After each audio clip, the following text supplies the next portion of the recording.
ನಮಸ್ಕಾರ, ನೀವು ನೋಡ್ತಾ ಇದ್ದೀರಾ ಏನ್ ಸಮಾಚಾರ. ನಾನು ಸಬಾ ಹಕೀಂ. ಪ್ರಮುಖ ಸುದ್ದಿಗಳನ್ನು ನೋಡೋಣ. ಮೊದಲಿಗೆ ಹೆಡ್ಲೈನ್ಸ್. 4ನೇ ದಿನಕ್ಕೆ ಕಾಲಿಟ್ಟ ದರ್ಶನ್ ಪರಪ್ಪನ ಅಗ್ರಹಾರ ಜೈಲು ವಾಸ. ರಾತ್ರಿ ಸಾಮಾನ್ಯ ಕೈದಿಗಳಂತೆ ಮುದ್ದೆ, ಚಪಾತಿ, ಅನ್ನ, ಸಾಂಬಾರ್, ಮಜ್ಜಿಗೆ ಸವಿದ ದರ್ಶನ್ ಅಂಡ್ ಗ್ಯಾಂಗ್.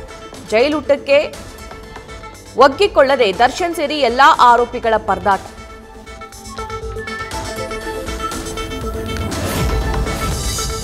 ನಿನ್ನೆ ಅಗ್ರಹಾರದಲ್ಲಿ ದರ್ಶನ್ ಭೇಟಿಯಾದ ಪತ್ನಿ ವಿಜಯಲಕ್ಷ್ಮಿ. ಪತ್ನಿ ಹಾಗೂ ಪುತ್ರನನ್ನ ಭೇಟಿ ಮಾಡಿದ ಬಳಿಕ ಮತ್ತಷ್ಟು ಮಂಕಾದ ದರ್ಶನ್ ಯಾರ ಬಳಿಯೂ ಮಾತಾಡದೆ ಭಾವುಕರಾಗಿ ಮೌನಕ್ಕೆ ಶರಣು.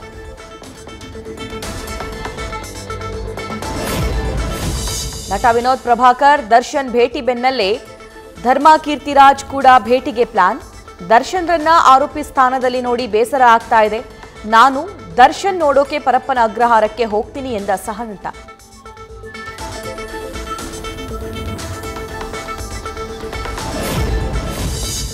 ಜುಲೈ 1ರವರೆಗೆ ಸೂರಜ್ ರೇವಣ್ಣ ಸಿಐಡಿ ಕಸ್ಟಡಿಗೆ. ಬೌರಿಂಗ್ ಆಸ್ಪತ್ರೆಯಲ್ಲಿ ಇಂದು ಮೆಡಿಕಲ್ ಹಾಗೂ ಪುರುಷತ್ವ ಟೆಸ್ಟ್ ನಡೆಸಿದ ಬಳಿಕ ಎಫ್ಎಸ್ಎಲ್ಗೆ ರವಾನೆ. ಮನೋವೈದ್ಯರಿಂದ ಸಂತ್ರಸ್ತನ ಎಕ್ಸಾಮಿನೇಷನ್.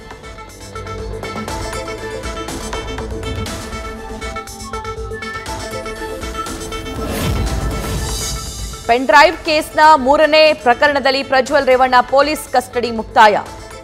ನಿನ್ನೆ ಮತ್ತೆ 14 ದಿನ ಪರಪ್ಪನ ಅಗ್ರಹಾರಕ್ಕೆ ಕಳಿಸಿದ ಕೋರ್ಟ್. ನಾಳೆ ಪ್ರಜ್ವಲ್ ಜಾಮೀನು ಭವಿಷ್ಯ ತಿಳಿಸಲಿರುವ ಕೋರ್ಟ್.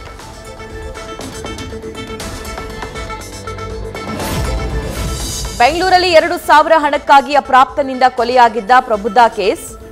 ರಾಜ್ಯ ಸರ್ಕಾರದಿಂದ ಯುವತಿ ಪ್ರಬುದ್ಧ ಕೊಲೆ ಪ್ರಕರಣ ಸಿಐಡಿಗೆ. ಮೃತಳ ತಾಯಿ ಸಿಎಂ ಸಿದ್ದರಾಮಯ್ಯಗೆ ಮನವಿ ಹಿನ್ನೆಲೆ ವರ್ಗಾವಣೆ.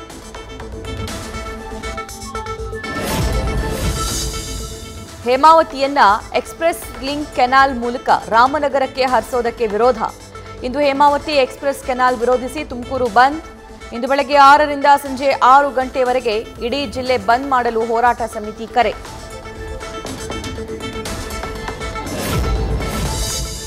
ಧರ್ಮಸ್ಥಳ ಹಾಗೂ ಕುಕ್ಕೆ ಸುಬ್ರಹ್ಮಣ್ಯಕ್ಕೆ ಭೇಟಿ ನೀಡಿದ ಮಾಜಿ ಸಿಎಂ ಯಡಿಯೂರಪ್ಪ. ದೇವರ ದರ್ಶನದ ಬಳಿಕ ನೆಮ್ಮದಿ, ಸಮಾಧಾನ ಮತ್ತು ತೃಪ್ತಿ ಇದೆ ಎಂದ ಬಿಎಸ್ವೈ. ರಾಜ್ಯದಲ್ಲಿ ಗ್ಯಾರಂಟಿ ಯೋಜನೆಯಂತ ಅಭಿವೃದ್ಧಿ ಸ್ಥಗಿತವಾಗಿದೆ ಎಂದು ಸರ್ಕಾರದ ವಿರುದ್ಧವೂ ವಾಗ್ದಾಳಿ. ನಾನು ಮುಟ್ಟಿದ್ರೆ ಅನಾರೋಗ್ಯ ದೂರವಾಗುತ್ತೆಂದು ಜನರನ್ನ ನಂಬಿಸಿದ್ದ ನಕಲಿ ಸ್ವಾಮಿ.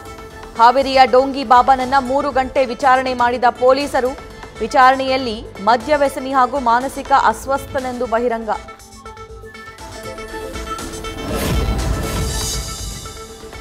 ಸಾರ್ವಜನಿಕ ವಾಹನಗಳಲ್ಲಿ ಲೈಂಗಿಕ ಕಿರುಕುಳ ಹಾಗೂ ದರೋಡೆಗೆ ಇನ್ಮುಂದೆ ಬ್ರೇಕ್. ವಾಹನಗಳಿಗೆ ಜಿಪಿಎಸ್ ಪ್ಯಾನಿಕ್ ಬಟನ್ ಕಡ್ಡಾಯಗೊಳಿಸಿದ ಸಾರಿಗೆ ಇಲಾಖೆ. ಪ್ಯಾನಿಕ್ ಬಟನ್ ಒತ್ತಿದರೆ ಸಾಕು, ಕೂಡಲೇ ನೆರವಿಗೆ ಧಾವಿಸಲಿರುವ ಸಮೀಪದ ಪೊಲೀಸರು.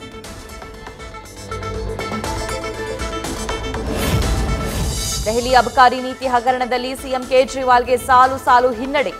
ಜಾಮೀನಿಗೆ ತಡೆ ನೀಡಿದ ಹೈಕೋರ್ಟ್ ಆದೇಶ ಪ್ರಶ್ನಿಸಿ ಸುಪ್ರೀಂ ಹೋದ್ರೂ ಸಿಗದ ರಿಲೀಫ್. ಇವತ್ತು ಕೋರ್ಟ್ನಿಂದ ಕೇಜ್ರಿವಾಲ್ ಜಾಮೀನು ಭವಿಷ್ಯ ಪ್ರಕಟ. ತುರ್ತು ಪರಿಸ್ಥಿತಿ ಘೋಷಣೆಗೆ ಇಂದಿಗೆ 49 ವರ್ಷ. ತುರ್ತು ಪರಿಸ್ಥಿತಿ ಭಾರತದ ಪ್ರಜಾಪ್ರಭುತ್ವದ ಮೇಲಿನ ಕಪ್ಪು ಚುಕ್ಕೆ ಎಂದು ನಿನ್ನೆ ಸಂಸತ್ ಅಧಿವೇಶನದಲ್ಲಿ ಪ್ರಧಾನಿ ಮೋದಿ ವಾಗ್ದಾಳಿ. ಇವತ್ತು ದೇಶಾದ್ಯಂತ ಕಾಂಗ್ರೆಸ್ನ ಸರ್ವಾಧಿಕಾರ ಬಹಿರಂಗಪಡಿಸುವುದಕ್ಕೆ ಬಿಜೆಪಿ ಪ್ಲಾನ್. ಭಾರೀ ಮಳೆ ಹಿನ್ನೆಲೆ ಸೋರುತ್ತಿರುವ ಅಯೋಧ್ಯೆ ರಾಮ ಮಂದಿರದ ಛಾವಣಿ. ಕೂಡಲೇ ಸಮಸ್ಯೆ ಸರಿಪಡಿಸಲು ಪ್ರಧಾನ ಅರ್ಚಕ ಸತ್ಯೇಂದ್ರ ದಾಸ್ ಮನವಿ. ಕಾಮಗಾರಿ ನಡೀತಾ ಇರೋದ್ರಿಂದ ಸೋರಿಕೆ ಸಹಜ ಎಂದ ದೇಗುಲ ನಿರ್ಮಾಣ ಸಮಿತಿ ಮುಖ್ಯಸ್ಥ ನೃಪೇಂದ್ರ ಮಿಶ್ರಾ. ಗುಜರಾತ್ ಮುಂದ್ರಾ ಕಡಲ ತೀರದಲ್ಲಿ ರೀಲ್ಸ್ ಮಾಡುವಾಗ ಅಲ್ಲಿಯಲ್ಲಿ ಸಿಲುಕಿದ ಕಾರ್ಗಳು.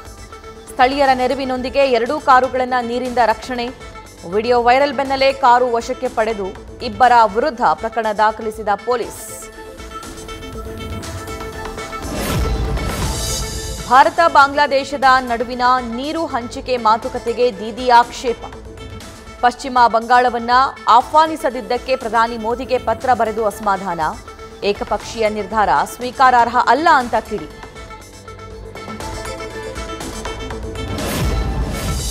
ಅಮೆರಿಕದ ಪ್ರಜೆಗಳನ್ನ ವಿವಾಹವಾದ ದಾಖಲೆ ರಹಿತ ವಲಸಿಗರಿಗೆ ಪೌರತ್ವ.